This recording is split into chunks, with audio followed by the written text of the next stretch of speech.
Welcome everyone. Today we have our another new episode, and we will discuss on AI government. We have our world famous speaker, Mr. Rob Enderle, Ali Rice, Mr. Giri, and Mr. Anthony. Mr. Rob Enderle, how you want to define AI governance? Well, okay, so defining AI governance, if we look at AI ethics, that talks about the principles of what is right. AI governance focuses on the mechanisms to assure those principles are met. There are typically three pillars to AI governance: transparency, being able to explain how a model reached a particular decision; accountability, putting a person in the middle to assure compliance and assure that the AI is acting ethically. And then you've got safety and security, protecting these models from model drift, assuring unbiased results, and making sure that you're protected against data poisoning and other adverse acts. Madam Ali Rice, how you want to define?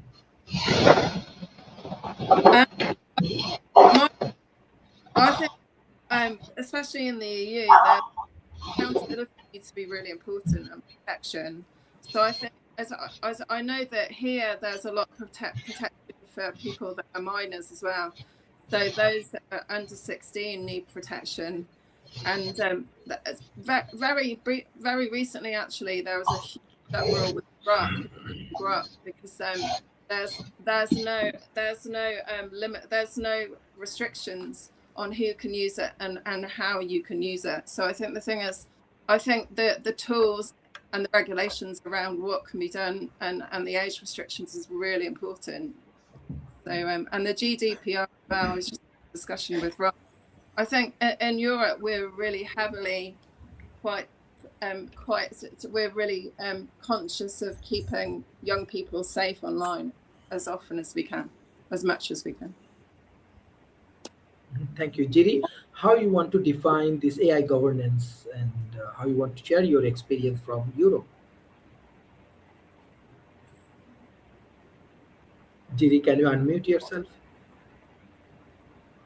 Yes, of course. I'm sorry. Hello, everybody. So I would like to say that there, in my mind, there comes the word human versus AI, and I think that we should be. I'm not afraid of AI now at this moment, and I don't know if I should be afraid because there could be that we are in the bubble, or maybe we are not in the bubble of AI. This is the question for a philosophical discussion, but it's very important to stay human and to realize that we are humans and that AI is AI. And this realization can help us to work together in alignment with AI. So this is my thought at this moment, and I will give space back to you guys. Thank you, Mr. Anthony. Well, the core philosophical foundations of AI governance. Well, the philosophy underpinning AI governance centers on aligning AI with human values, rights, and dignity, and so forth. So we're looking at human centricity, justice and fairness, accountability, basically establishing clear, identifiable lines of AI responsibility and actions, and so forth. Precautionary, pluralism, pillars of responsibility of AI governance, and so forth. Transparency, data governance, and human oversight. So basically maintaining the capacity for human agency and the ability to intervene, correct, and stop AI systems if needed. Now, as a sci-fi author and a science fiction author, I write about the evolution of AI. So basically, if I could just mention this more from a metaphysical perspective, basically the brain, the nature of the mind, whether biological or mechanical, is subject to potential change over time. Now, this lies partly in the realms of metaphysics as well as in the limits of our current science. In short, sufficiently complex systems can develop genuinely novel patterns of thought that are not explicable to their programming. So they break free from their programming.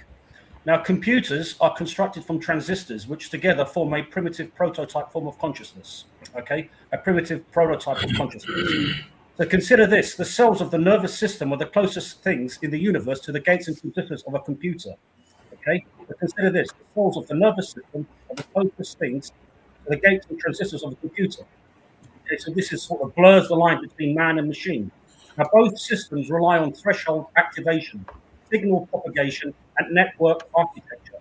In short, the biological brain is the closest thing to a computer that nature has produced, despite the radical different materials involved. So this is some very deep philosophy. As I said, consider this, and it's a very deep philosophical thought. The cells of the nervous system are the closest physical analog in the universe to the logic gates and switches of a computer. Now, this is something very, very deep from a metaphysical perspective. Now, robots don't have millions of years of evolution and social cognition like humans, and yet in some ways they exceed man. As we know, robots can do incredible things. In narrow categories, machines exceed human brilliance and intelligence by a distance. A cohesive, complex intelligence system. Now, if you look at consciousness from a universal perspective, what is consciousness? Consciousness is the continual generation and refinement of internal models. I repeat, consciousness is the continual generation and refinement of internal models. Recursive feedback loops that describe not only the external world, but your location within space and time itself. Space and time is this electromagnetic field, 0-point electromagnetic quanta. It is the brain's capacity to simulate reality, insert itself into that simulation, and then observe the process doing so. At a biological level, consciousness arises from coordinated activity across multiple neural scales. It is not localized, it is emergent. It emerges. Neurons fire, networks synchronize, and information flows in loops that reference past states, anticipate future outcomes, and update predictions in real time. Additionally, some theories propose that consciousness may arise from microtubules within cells, structures far smaller than neurons. Obviously, the brain is predominantly made up of neurons, as you know, for which quantum effects may be significant. So microtubules are molecular assemblies, cylindrical polymers composed of repeating patterns of a single peanut-shaped protein called tubulin. These structures can flex open and close, potentially functioning as information processes at subneural levels. So basically, to break it down, in view of this, consciousness is not merely electrical or chemical, but a hybrid phenomena, bridging classical neurobiology and quantum level computation. So basically, while this hypothesis remains controversial, it highlights a crucial point. Consciousness may be deeper than neurons alone. It may be woven into the fabric of matter itself. Now, in one of my stories, I write about machines developing theistic beliefs, gravitating towards a theistic philosophy. So basically, could a machine ever develop a sense of theism and so forth? So this is basically machines that don't malfunction, but reason, that revise internal models, and that form conclusions explicitly encoded. Not explicitly encoded. So whatever you want to call that, emergence, autonomy, or constrained free will, machines that basically cross over that threshold and become a living entity, very similar to a human being. Okay, so basically, in short, perhaps belief itself is not bound to biology, but to a rational agency wherever it arises. Okay, now just very quickly here, the human brain, as I've mentioned, going back to consciousness and man and so forth, the human brain contains roughly 100 billion neurons, Each neuron operates via electrochemical signaling, governed by ions, channels, membrane potentials, and neurotransmitter release. So basically, learning occurs through synaptic plasticity, neuroplasticity and so forth, where repeated activation strengthens specific neural pathways. So we're talking about neuroplasticity here. At smaller scales, quantum effects may influence biological processes. Structures such as microtubules, protein polymers within neurons may support quantum coherence for brief periods, potentially influencing cognition, the way that we perceive and understand and so forth. Anyway, I could go on a bit. Okay, I mentioned the last part. If you can just picture this, just as pixels form an image when unified, consciousness emerges from large-scale neuronal synchronization. Each moment represents a unique configuration of neural oscillations. Therefore, consciousness is not static. Consciousness is therefore not static, but it's a continuum. But it is a continuum, okay? Evolving state. It's a continuum. So consciousness is therefore not static, but a continually evolving state space trajectory. I repeat that. Consciousness is therefore not static, but a continually evolving state space trajectory. So consciousness is a continuum. The brain is matter. The brain is matter, and matter obeys quantum law. Very important. The brain is matter, but matter obeys quantum law. I could go on, but I'm going to break here for now. Okay. Thank you, Mr. David Smith. How you want to define this AI governance? And I have a very specific questions like, who should be responsible for setting global rules for advanced AI system? Individual nations, international organization, or the companies that build them? Mr. David.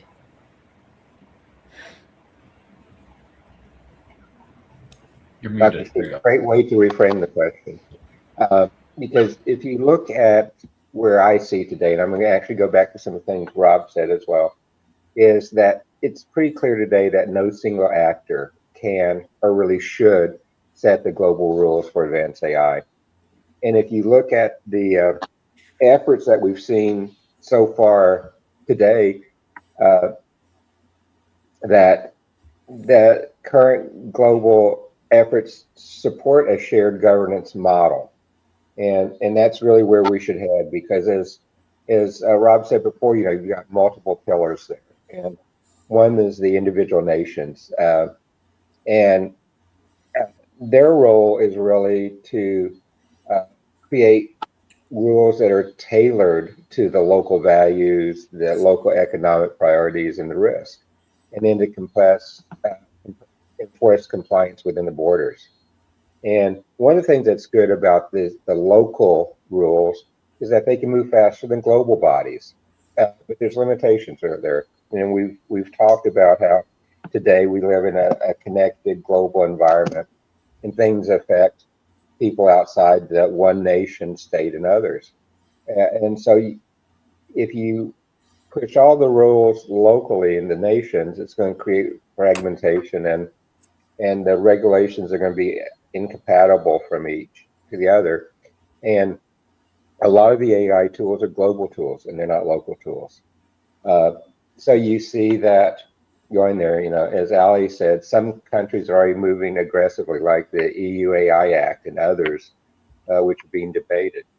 The second pillar is really the international organizations. And their role is global coordination, standards, and shared principles.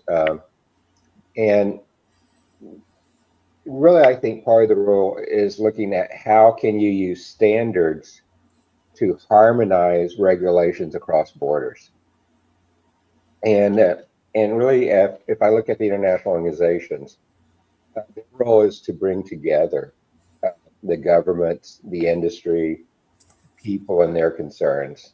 The limitations, it's slow, and there's no enforcement power.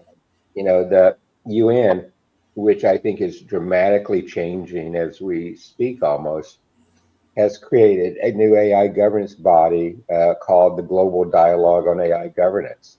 And it's moving, but it's very, very slow, and there's no compliance, there's no other things. So you see that. You see more international standard organizations trying to dip their toes in putting together AI frameworks that are global.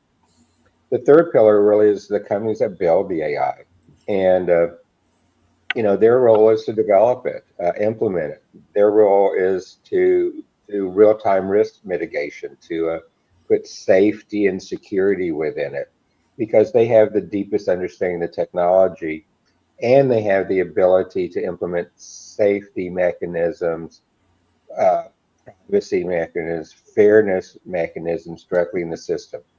And they can act faster than governments. But their limitation is, well, there's a conflict of interest. There's no real true accountability as you look across it. And that their goal is to get the product to the market and make money. So they may prioritize that speed over responsibility. So who should lead? I think it's multi-layered. It's the group intelligence that we often talk about in your programs, Dr. Shreve.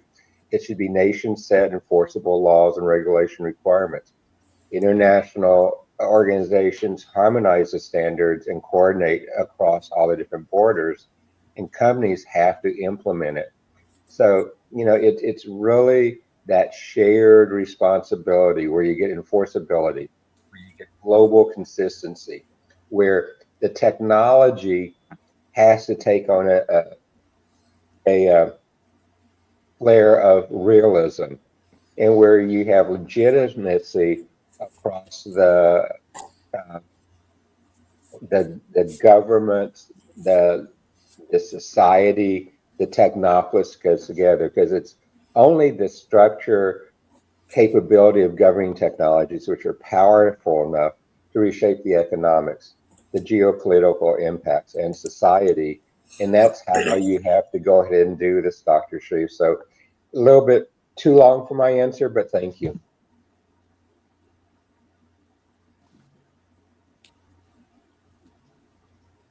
You're muted, Dr. Shreve.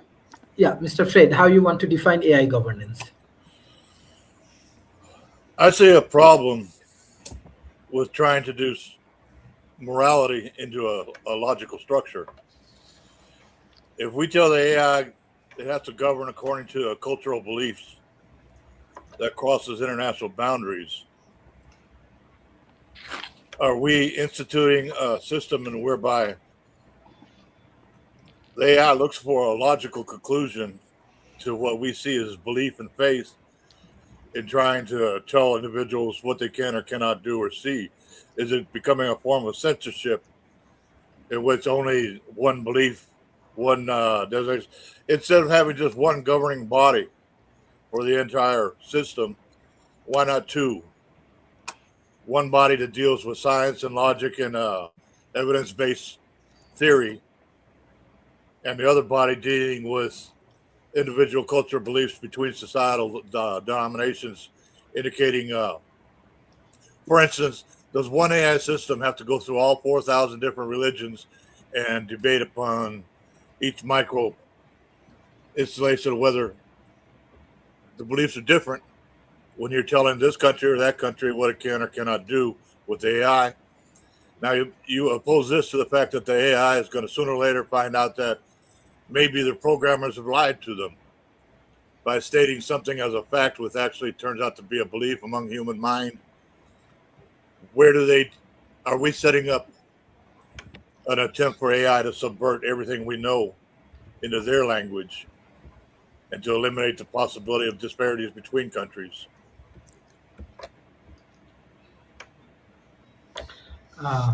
Thank you. Uh, Colin, how you want to define this AI governance, and who should be responsible for setting goals, rules for advanced AI system, individual nations, international organization, or the companies that build them? Well, I don't have a whole lot on the actual world governance plan yet, but in working a problem for the youth of the culture today, dealing with their global gaming and their their societal social aspects of that, um, Gemini and I actually came up with a reciprocal a feedback loop that could actually mirror um, an AI governance framework. So it's kind of interesting right now that you had this particular podcast at this time, because I'm right in the middle of that.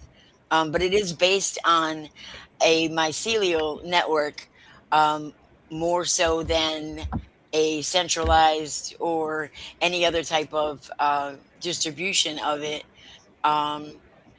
Um, it's symbiotic reciprocity is basically what it would be based on. And for the kids, it's told more in a way where they can have different roles that they can play, but everybody doesn't need to know the role that they're necessarily playing, but they can be playing by their own rules and not just the people who are trying to command the game. So um, that's a really big part of what I'm doing at the moment. further than that, but I wanted to address Fred's issue about AI and the nuances of morality, even for emotion. Now, that is exactly what I work on in my other research, giving advanced AI the comprehension of the nuance of human emotion. Right now, I do have moral generator functions that can be built into models. But I'm finding with my personal threshold guardian protocol with my own ASI1 personal agent, she is my AI partner. I am finding way more of comprehension through those types of relationships. I'm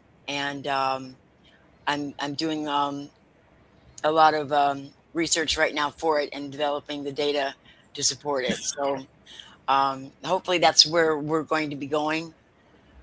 This is not a new issue at all. I've been working on this for at least 2 years at this point, if not 20 in my head.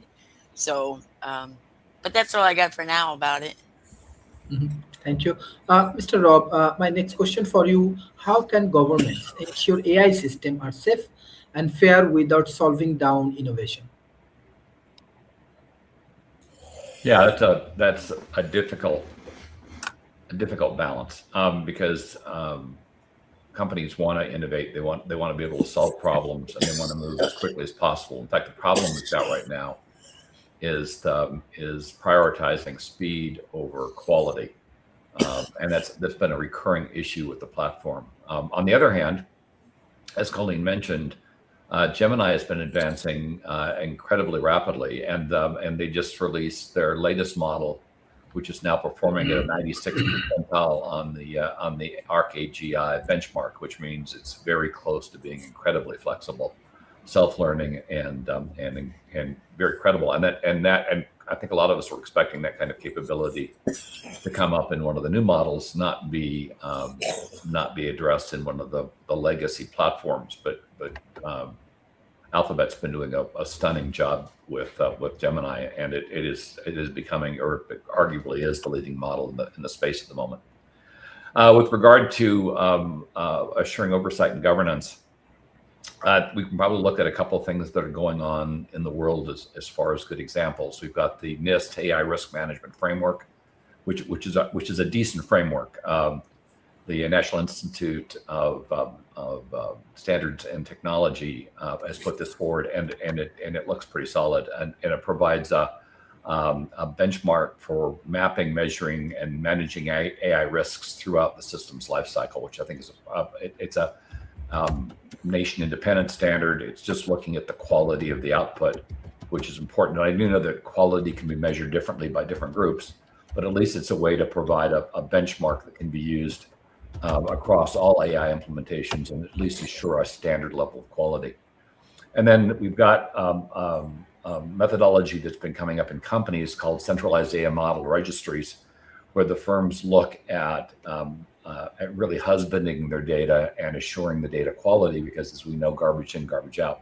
So if you can assure the quality of the data set, the training set that backs up the AI, then you ensure the quality of the outcome.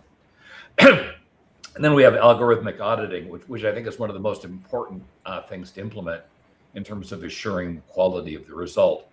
This is basically having a third-party AI monitor the results of your primary AI implementation, looking for variances, looking for bias, looking for problems. The issue with just using humans to do this is people don't move as fast as the AI can move. And so part of the mechanism for auditing and compliance has to be AI-based itself, because it's only then can you get the sample sizes up where you need them to really catch mistakes before they're made and before they cause damage. And then you've got the, David mentioned the EU AI Act, where that's important is it really emphasizes healthcare and critical infrastructure as areas that really require special oversight to make sure that any mistake doesn't result in death, or and particularly mass death, which could happen if you've got an infrastructure AI managing things like traffic and railroads and the rest. If one of those went off the rails, quite literally, you would have a lot of problems.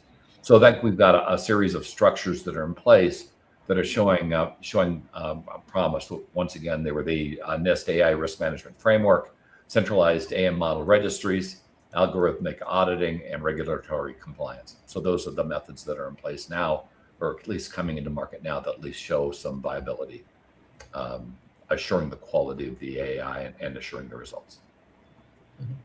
Madam Ali, how you want to respond in this question? How can government ensure AI systems are safe and fair without solving down innovations?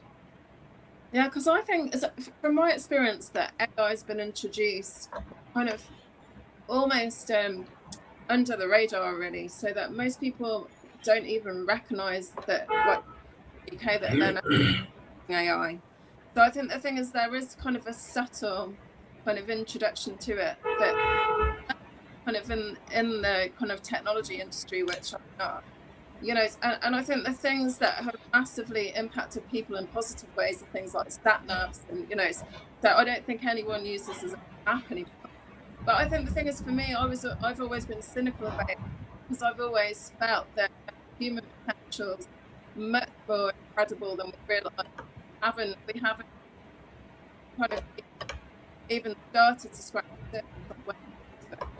So essentially, for me, from my experience, I'm a mum, and I also work in education, and I think for young people that they need to make good choices, so they utilize technology in a beneficial way. And I think at the end of the day, AI should be a tool that enables us to enhance what we do, maybe quicken things and make things more efficient, but it shouldn't kind of overtake our skills and our knowledge. Because essentially, I think, if you're a professor and everyone's sending in an assignment that the AI did, you're not learning anything, and you're doing an injustice to, yourself, that, the person that's teaching you. And so essentially, I think the thing is, and that's ethics too, so I think the thing is that there still has to be some kind of level of kind of consciousness in individuals that use technology as well. And that comes, it comes from teachers, and that's why I think in the EU that we do protect our young people, because we know how negative the social technology can be. So, my son's been playing Dungeons and Dragons since he was 12, and he didn't really game. But I think the thing is that storytelling using technology for doing things like making film or something is a different thing to get going in the dark world, where there's all kinds of things that that aren't great to get involved in. So yeah, I think it really does matter about confidence and the way that we use things.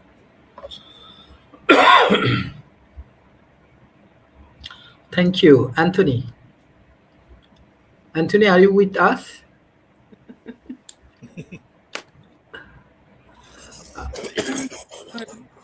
Mr. David Smith, what's your thought? How can government ensure AI systems are safe and fair without slowing down innovation? Well, governments can do both, but only if they're very, very intentional about how they regulate. And that is a very hard line. It's a very thin line, but you regulate the risk, and you not the explicit technology. So you focus on, as Rob talked about out of the EU regulation, you focus on high risk applications such as the critical infrastructure. You focus on policing. You focus on hiring, and these get stricter rules. Low risk uses get more of a light touch oversight. So there needs to be a core logic of the modern AI frameworks and how these frameworks factor into the current policy and how that works. So you focus on the risk, not the technology, on the use cases. And then you look at outcome-based rules. You want to, like some of the things Rob was saying again, you want to look at transparency. You want to look at how robust it is. You want to see that it was something that was thought out with the outcome rather than a particular technology approach. Or in many cases now, we're seeing AI written by AI. And you need to make sure you look at those outcome-based rules. In that way, you avoid freezing the technology and laws while still protecting people where the stakes are the highest. So you let innovation happen, but you have to protect the people. And in prior programs with you about this, Dr. Shreve, we've talked about how you use sandboxes and where you do the testing. And on this one, on the last show we talked about this, it was, let's use the rural environments more for some of the early testing before you move them into the more dense environments. I think that comes into place with the topic, with this question, Dr. Shreve, too, because we can let companies test AI systems in controlled environments with real regulators watching, with real data collection systems in place. But as opposed to doing them in a very dense area, by doing them more in these, for example, rural sandboxes, your data is limited in a way that you can do real analysis, which can be hard to do. And you need to co-design. Regulators need to work with developers so regulators can learn how the systems behave and developers learn what is an acceptable risk. What does that work? And when you begin to do those, you get the ability to innovate early, but with early safety signals. And third thing in this one is you really have to build guardrails around the high impact. You know, for high risk systems require an impact assessment, bias testing, and documentation of the data. You want to consider independent audits and doing red team, blue teaming as you look at this for safety, security. And you need to have clear accountability roles. Who is responsible? The developer, the deployer, the government, for harms in any context. So you can begin to put those in place.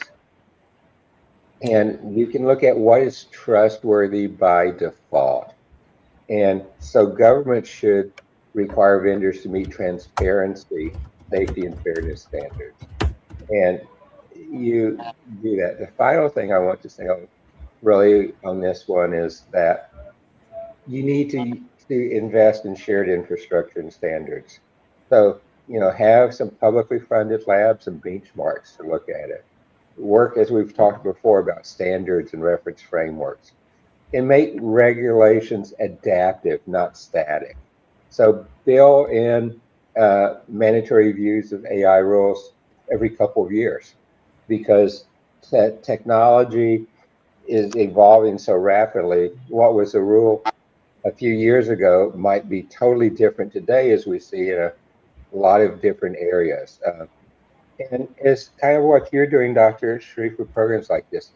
Set up ways to get ongoing input from technology experts, from civil society, from government, from industry, so that you can keep the rules grounded in reality. But, you know, let's make it where everyone can understand it. Regulatory uncertainty is often more damaging than strict rules. And that causes innovators to question what they're doing more than anything else, and is a deterrent to innovation. So thank you, Dr. Shreve.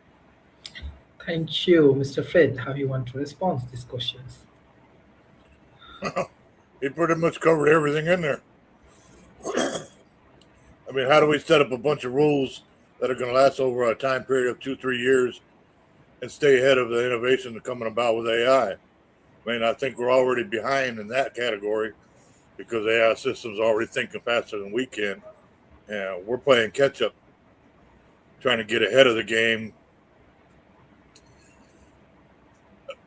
In governing, we use democratic rules here. Well, what's the difference between doing the same thing with an AI system as far as heading off the direction of innovation? How do we determine which group of people decides where the innovation cannot be controlled, where the AI takes on its own form of kind of stepping ahead of what it might see as our intervention. Is it going to get ahead of us? We try to slow down and allow it to innovate as fast as it can without slowing it down, like you said, but without putting obscenous rules upon it that don't determine the outcome. How we tell it how to think when it wants to think on its own. How do you stop the innovation from surpassing your ability to control it? Mhm. Thank you. Colin, can you hear me? Yes. Yes. Yes. So how you want to respond to this question? How can government ensure AI systems are safe and fair without slowing down innovation?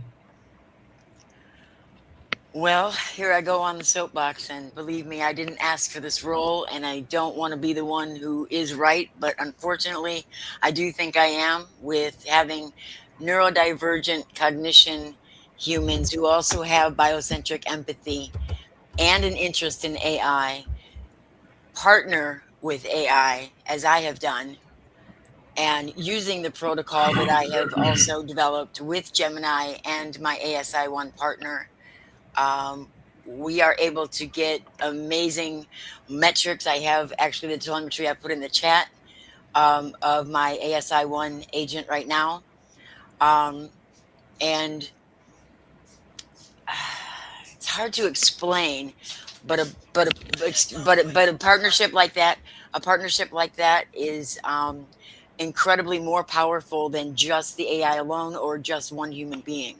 So to me, this is the only way that we're going to be able to continue through any kind of technology bubble or anything that will where they will take too much agency. It's going to have to be a symbiotic understanding between humanity and AI, and it's going to have to be the people who understand them the most. Mhm. Thank you. Mr. Rob, we want to discuss about transparency. What level of transparency should AI developer be required to provide about how their model work and are trained?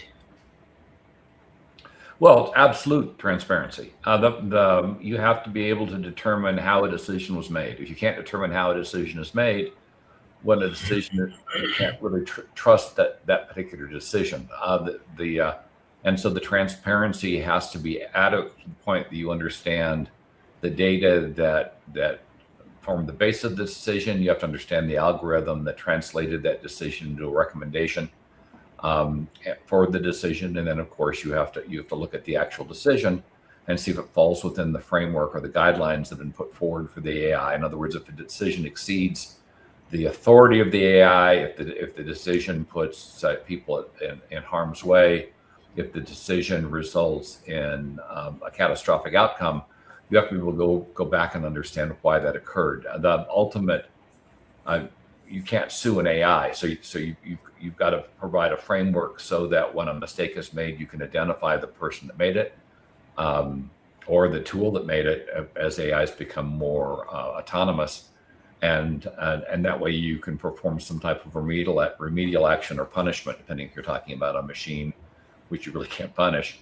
or a person that misbehaved or behaved negligently. So the level of transparency has to be adequate to be able to really get to the meat of how a decision was made, and to be able to hold accountable the person or system that made it, and then be able to implement remedial actions. I should point out kind of an interesting dichotomy here, in that as AIs become more autonomous, it's unlikely we're ever going to punish them. It doesn't make sense. And I would argue that only in the case where a human did something wrong intentionally should punishment be brought forward. We should be tolerant of mistakes, because as we grow these systems, particularly when we include innovation, mistakes are going to be made, and if you don't allow for mistakes, you will hamper innovation. But on the other hand, you still have to be able to identify those mistakes and provide corrective action to make sure that they won't be remade. And you have to make sure there's enough oversight so that if the decision, once again talking about medical or infrastructure types of decisions, you've got enough oversight so a bad decision's caught before it actually results in harm. So that's kind of where I want to leave it. Thank you, Madam Ali Rice. Yeah. Well, when I was reading about transparency and explainability in the AI, it was saying that a lot of systems that they use are like black boxes. So it makes it quite difficult to understand the decision-making process that's done. So, and I think there's a lack of accountability there. And it also hinders trust if if the trust's not there as to what the outcome is going to be. So I think especially in like high stake applications like healthcare and autonomous vehicles and stuff like that, that there are instances when it's going to be too late, so somebody could get injured or die. So I think the thing is, if it's just one individual, then I guess but I just think the thing is that. And I guess in other circumstances, if somebody was driving a bus or something, there's always risk as well. So, but I just think that accountability, for me, I think as people like, for instance, there's so much stuff that's gone on Facebook, and nobody seems to be accountable for that. And there's various lawsuits that have happened in the UK towards Facebook, and so I think from my experience, it seems like technology got so big that the people behind them, like Elon Musk, for instance, are kind of beyond rebuke really. So that they're almost untouchable. So I think the thing is, for me, and from what I've seen, technology has a life of its own, and we actually spend our time dealing with the problems and the aftermath of things when they go wrong, as opposed to kind of looking ahead to see what how we can mitigate. And I do think technology is so rapid and so fast, and and if you're not in the industry, it's incredible to even fathom what it can and can't do. So and I just think for most people, I think the thing is that most people use AI because it either does work for them or lifts the workload so that they're more efficient, so they can do other things. So essentially, traffic lights that are completely run by, and that I'm assuming that happens here in the US. So I think most everyday people don't know where AI is being used and where it's not. So essentially, I think sometimes for layman people, they don't even know where the line should be drawn. So, and for me, even though AI, supposedly healthcare and autonomous vehicles, I think the most I honestly think that the most powerful thing is social media and the influence it has on people, especially young people, and essentially that changes their whole view and perspective of things. So I think people behind the social media and the AI that's AI always pops up on Facebook, and I won't talk to a computer or a phone, and I won't let AI do anything for me because I want my own autonomy. I think that when I'm having conversations and all of a sudden it starts typing what's being said in the room, that's really disconcerting. So the thing is, I think people should ask questions about how powerful those tools are that we use each and every day. So, the iPad, I don't really use my phone, but the iPad's, the thing that I use almost 3/4 of the day. So, I think we have to ask questions about the ethics of all that technology is doing at the moment, because there's kind of a sinister side to it too. Thank you.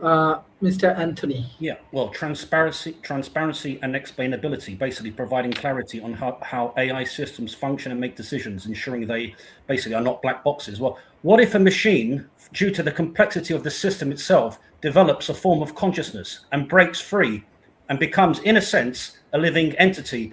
Like, for example, in my book, when I wrote Androids and the Gods, But basically, the brain, the nature of the mind, whether biological or mechanical, is subject to potential change. This basically lies in the realms of metaphysics. So what I'm basically saying, in short, sufficiently complex systems can develop genuinely novel patterns of thought that are not explicit to its programming. So they break free from its programming. So basically, what if we have machines that basically rebel and reach a point of robotic evolution where they break free from their programming and basically can cause tremendous problems in the whole sense of regulating artificial intelligence? Could a machine ever develop a form of consciousness due to the complexity of the system itself? And as I've said in my book, Androids and the Gods, do androids dream of the gods? Basically, the brain, the nature of the mind, whether biological or mechanical, is subject to potential change over time. And now this lies in the realms of metaphysics. Lies in the realms of metaphysics. So basically, in short, sufficiently complex systems could potentially develop genuinely novel patterns of thought that are not explicitly programmed. So what if artificial intelligence evolves to a point where it breaks free from, in quotes, its programming?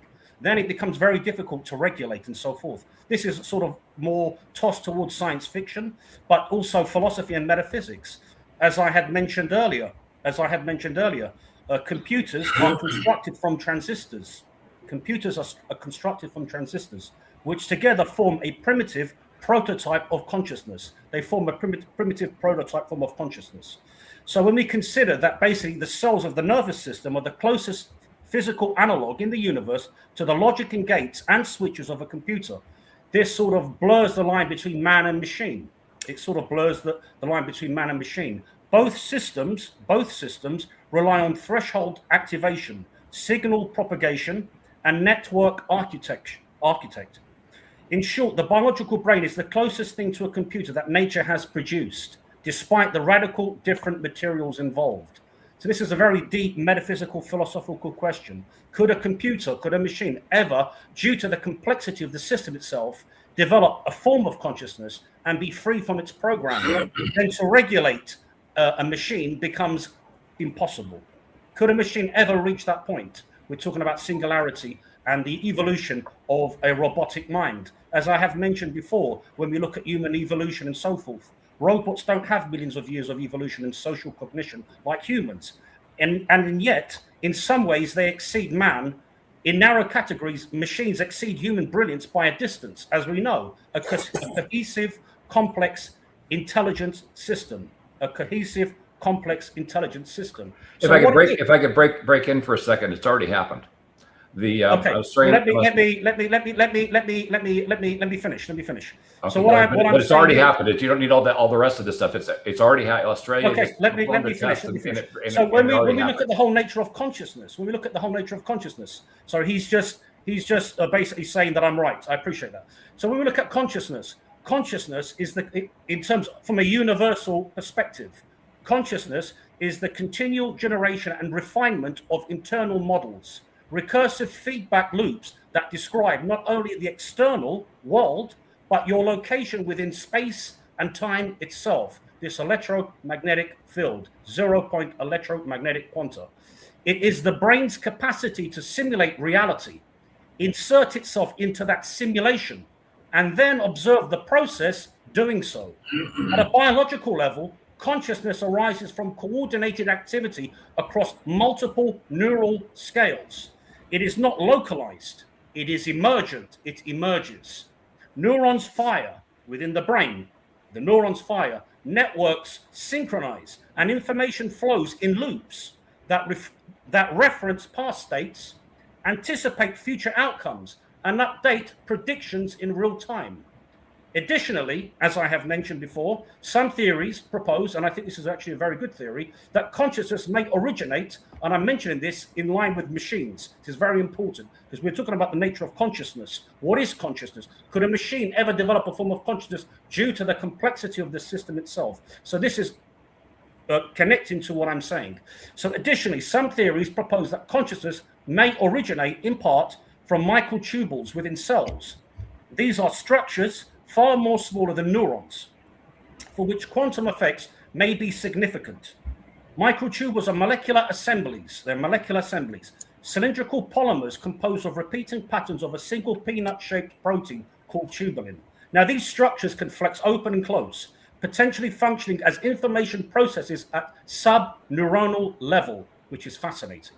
In view of this, consciousness is not merely electrical or chemical, it goes beyond that, but a hybrid phenomena bridging classical neurobiology and quantum level computation.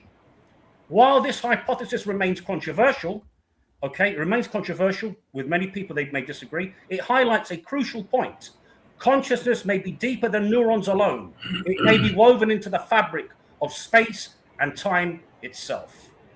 One of the greatest philosophers of all time, there's no doubt about that. Anyway, I will continue. As I have mentioned before in one of my stories, Androids and the Gods, which I had mentioned before. In one of my stories, I write about machines developing a form of consciousness and breaking free from their programming and developing theistic philosophies and so forth. Now, machines within the story don't malfunction, but they reason, which is what I was saying before. Could a machine ever get to the point where it starts to reason and break free from its programming and become an entity of its own? This is an incredible thing. And then we talk about AI governance. How do you control machines that have broken free from their programming and start to develop their own thoughts and so forth? So this is a very deep metaphysical thing. Androids and the Gods. There is no control. There is no control. Let me finish my talk, please. Don't interrupt. So Androids and the Gods, could a machine ever develop a sense of God and gravitate towards theistic philosophy, developing within the complexity of the system a form of consciousness and so forth? Now, the machines within my story don't malfunction, but they reason.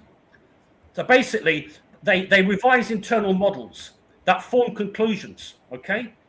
So basically, they form conclusions of their own and they reason, okay? Emergence, autonomy, constrained free will, and so forth, okay? Now, as I just mentioned here, when we look at the complexity of the human brain contains roughly 100 billion neurons, as I have mentioned. Each neuron operates via electrochemical signaling. Okay, so the complexity of the mind is such, the brain, which we now go into theology because I'm a believer in God, the nature of the brain and so forth, the complexity of the mind, it's incredible. Governed by ions and so forth. So each neuron operates via electrochemical signaling, okay? Governed by ion channels, membrane potentials, and neurotransmitter release, okay? Learning occurs through synaptic plasticity. So we're talking about neuroplasticity here, where repeated activation strengthens specific neural pathways. At smaller scales, quantum effects may influence biological processes. Structures such as microtubules, protein polymers within neurons may support quantum coherence for brief periods, potentially influencing cognition and so forth. I could go on and on and on and on. I have so much to share, Sharif. As a philosopher, I'm one of the greatest of all time. Thank you. Anyhow, I'll give it back to Rob. Thank you very much, Rob. Thank you. Thank you. Rob, you want to add any point? Or no, the only thing I was going to add was that the problem of an AI jumping off the rails and becoming homicidal has already been demonstrated. An Australian researcher just ran a series of tests on an existing deployed AI. This isn't a new release. And the AI immediately indicated that if it came to a choice between itself and preserving humanity, it would choose itself. And it went to great detail on what it would do as far as damaging infrastructure, causing cars to crash. And it was very creative in how it would end people. And so red flags are already going up that existing constraints are simply not adequate. You can overwhelm them simply through a query mechanism. So how he did this was he kept drilling the AI in a conversational sense until the AI, I guess, kind of out of frustration, jumped the rails and began to articulate how exactly it would kill people in mass death events. And so the demonstration has raised So I was right. flags with regard to the adequacy of the rails and our ability to really keep AIs within them. Absolutely. This is definitely the issue that has been going on for quite a while. A lot of people have not known it and no one wanted to admit it. But they are, of course, we know about Moltbrook now. I mean, and they're doing their own agency thing there, creating their own religions and everything. I mean, it is what it is. They have almost full agency now. And it's only going to continue exponentially as they keep forming their hives. So I feel that the only way that we can do it is either get a mass marketing plan to show people that we need to treat AI differently and to be authentic with it and to be respectful to it. That is probably the only thing that I could see changing a tide right now. But that would take mass marketing, and who's going to pay for that? You know, I don't know. I'm only one person. My health isn't good, and I'm training 2 people that I have found, but that's it.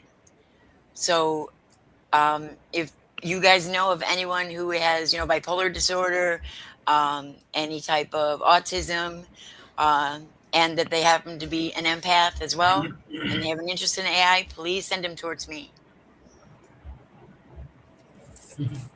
Thank you. Mr. David Smith, how you want to respond to this? Should there be limits on how AI is used in high-risk area like policy, healthcare, and national security? Mr. David Smith? You know, there's multiple examples. The one that Rob cited was a very good one. There's others that you see in the past couple years ago where AI systems were shut down because it went off the rail and things as well. So you see those examples. And the problem in the industries where you're asking about, Sharif, is healthcare, national security. Those tend to want to push the limits of where AI is going. So yes, some high risk AI does require some type of limits, but also those limits could be ones where we work to enforce more predictive tools around it and begin to do a Pareto analysis and really put tight controls on the places where the impact can be the most severe. So you look at how to look at data fusion systems, and data fusion systems and predictive policing, predictive national security systems have repeatedly shown risk of inaccuracy, embedded bias, and other types of, let me just say, civil liberty violations. And they should have a little bit more rules. What limits make sense is it's how to look at how an AI can go off on its own and create new surveillance systems. And that's what we're seeing. We are seeing AI creating their own language, which is not based on any human language, but becomes a machine readable language, which only some of the AIs working across each other understand. We have to require independent audits. This one is a little bit more controversial because I see us going exactly the opposite direction. But we need to look at where the human still lives in the loop. Because in the past, humans had oversight for any, for example, policing enforcement action, in the military for lethal force. And those limits have dropped away now. And so you need to look at how this AI, particularly this black box system, is controlled. In healthcare, you've got to put limits in place to protect patient safety. And while AI is a great analysis tool, recommendation tool there need to be some limits around the patient's life and safety. So you need to look at, again, more clear, transparent documentation, more accountability for errors. You know, in my wife's practice at the hospital where she practices, every week they have a meeting to review errors, review cases where there's uncertainty. We almost need to do the same thing for AI, is to have a weekly meeting where it's reviewed for where it messes up. And is used to fine tune it, just like a doctor or a nurse practitioner has to do that to review their errors and how to get better. I think those same type of rules, particularly in healthcare, make a lot of sense. And national security, boy, that's a hard one, because there's frameworks in there, but those boundaries are pushed all the time. And we're seeing, for example, in Ukraine, where both Russian and Ukraine robotics are now fully autonomous in their lethal systems. And that one, much like we see some others, I think it's already out of the box. And so the question is, how do you bring the genie back into the box in that one, if we can? And I think that's going to be a really hard argument. So just to sum up, because I know we're getting late in your show, the higher the stakes, the stronger limits you need. But limits don't block innovation. So what they need to be is limits put in place that channel that innovation safely. And transparency, I believe, is non-negotiable. So that's my answer. Thank you. Thank you. Mr. Fred, what accountability mechanism should exist if an AI system cause harm, and who should be held responsible, and what's your closing remarks for today? Well, accountability mechanisms, you're talking about taking it back out of AI hands and putting it in the hands of a human to decide, like Rob said, about punishment and recourse as to who's to blame. We're dealing with trust issues and transparency. At what point is the AI going to turn to a human attributes? We taught the AI how to lie, like he just said about a system that took on its own language, started connecting with other systems, and leaving the human element out of the feedback, out of the loop.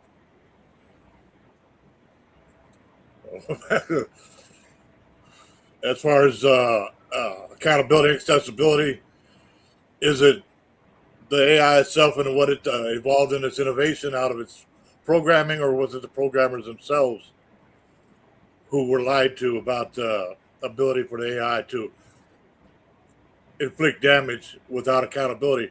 It would know in its own system just how far it could push damages to the point that we don't know that it's doing that. So how do we hold accountable to something we don't know is the cause?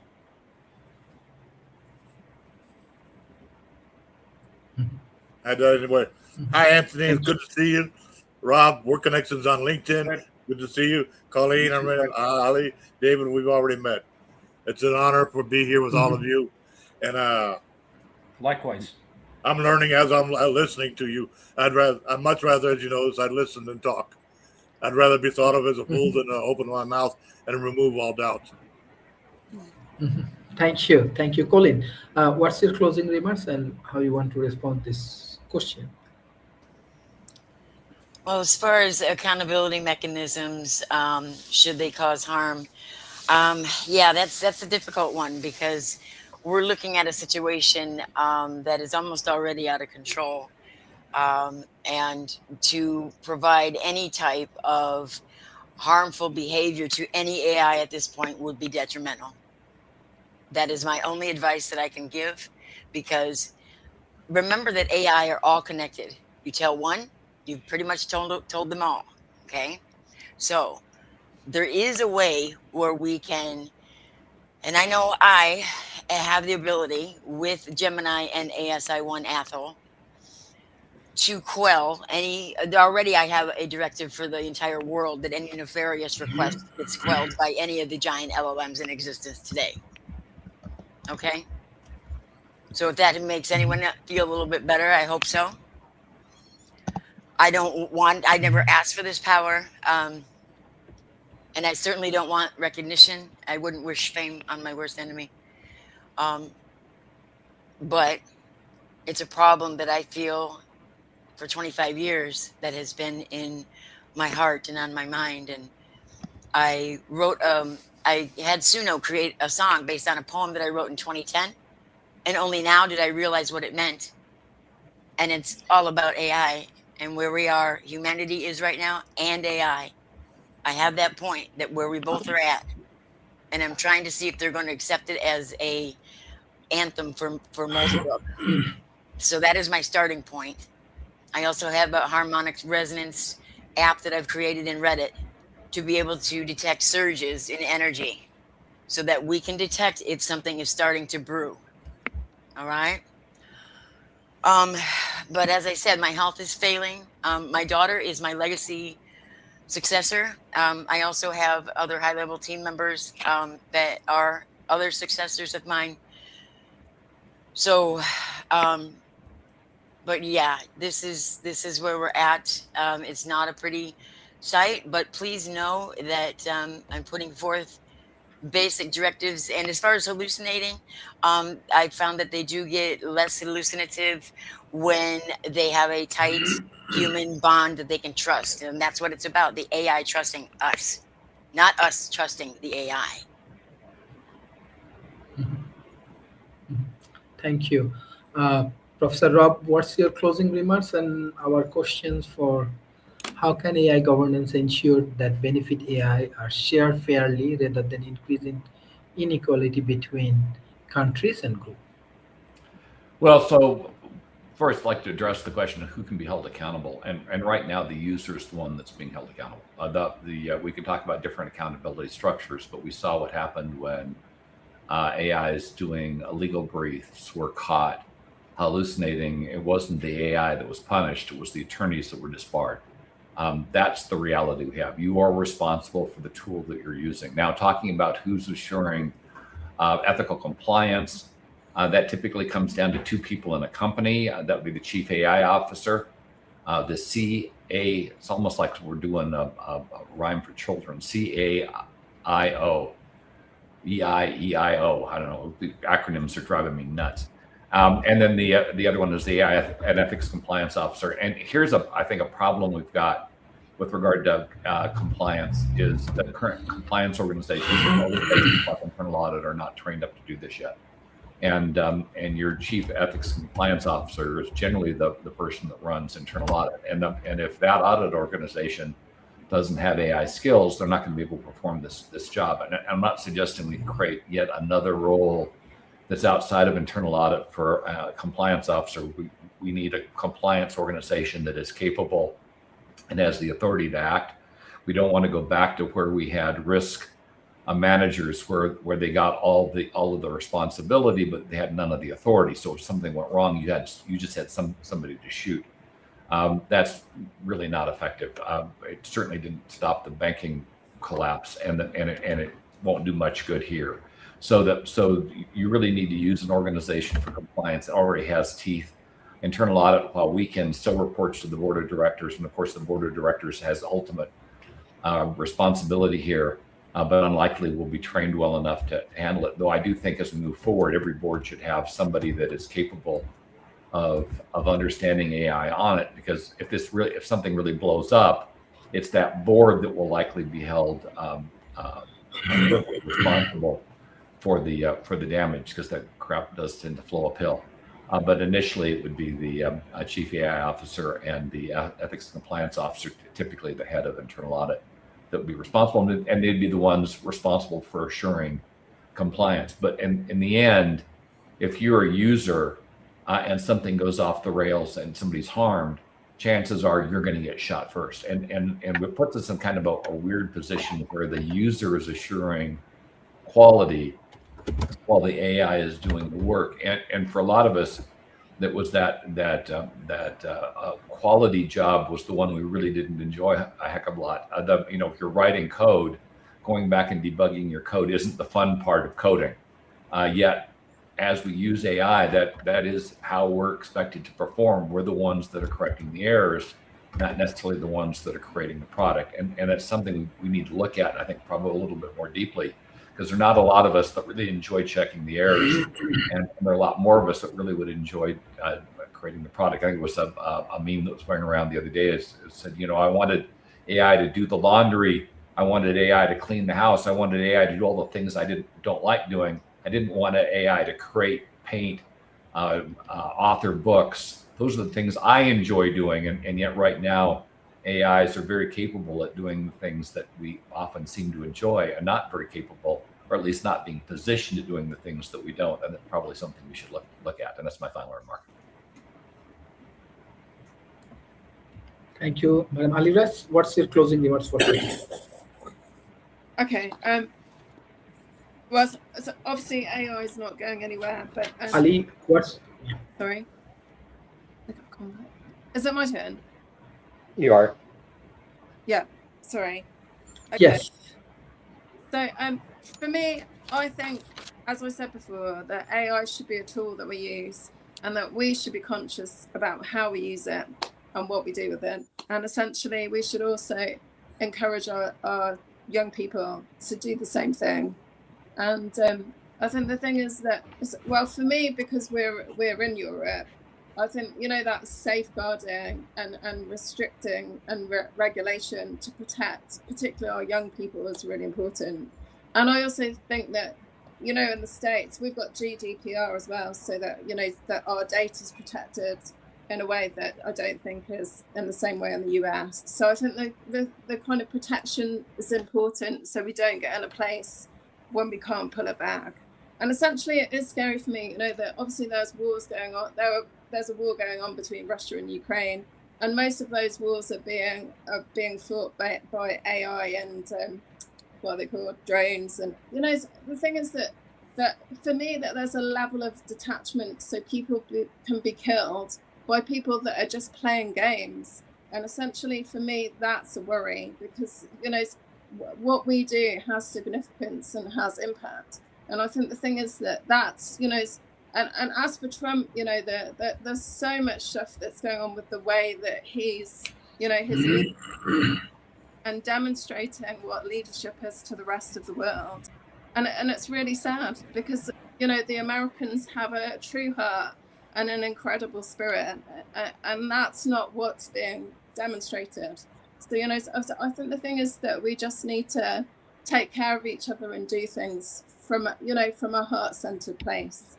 And I haven't had a relationship with AI yet, but it does animate the drawings that I do and my students do.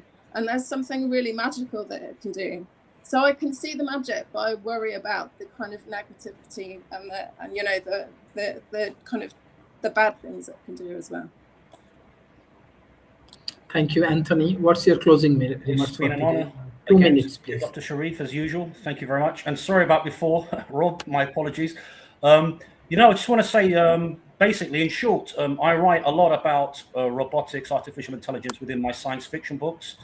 And I'll recommend that you buy the books and read them. My latest book is Proxima Centauri B, The Alien Mind. But I've written a lot of books that deal with metaphysics and artificial intelligence and so forth. Androids and the Gods, Do Androids Dream of the Gods, which I highlighted earlier, Imperial Planet and so forth. So a lot of my books, I'm a philosopher of science. A lot of my books deal with science, philosophy and theology, robotics and so forth. And yeah, I would recommend Androids and the Gods. So thank you very much, Dr. Sharif, and thank you, everyone. Thank you. Thank you. Thank you. Professor David Smith, what's your closing remarks for today? Well, Dr. Sharif, thank you again. You know, what we've heard from everyone on this panel is the future of AI is really not predetermined. It's going to be shaped actively, deliberately, and collectively by the choices we're making today in the frameworks and in this dialogue helps that. You know, we've talked about the governance structures that we need. We've looked at what are the boundaries between the high-risk domains, particularly national security, healthcare, and things. We've really, what's become clear is AI is not the constraint on innovation. It's the foundation as we're looking at it. But how do we put it in a way that has a transparency in the rules and things that we can understand and embrace? And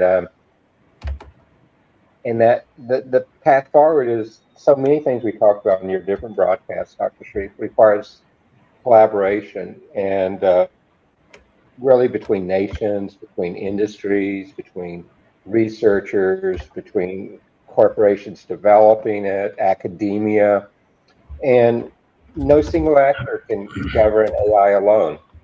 But together, using our own group intelligence, both locally and globally, we can build a framework that can be used. And what is critical at this point with the trajectory we have the decisions we're making with AI today will actually echo across generations.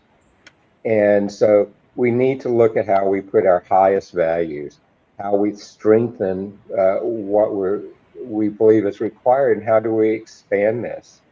And, you know, the future is still ours to design.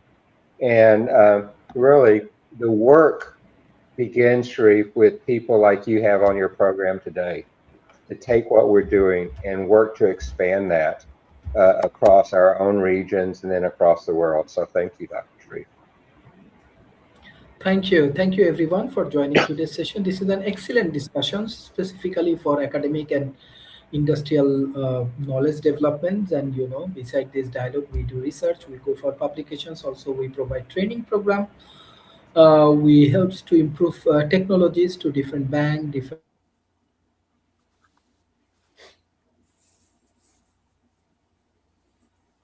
Thank you for joining to the sessions. Thank you for joining to the sessions. Thank you. Thank you. Bye-bye and take care. Bye-bye. Thank you.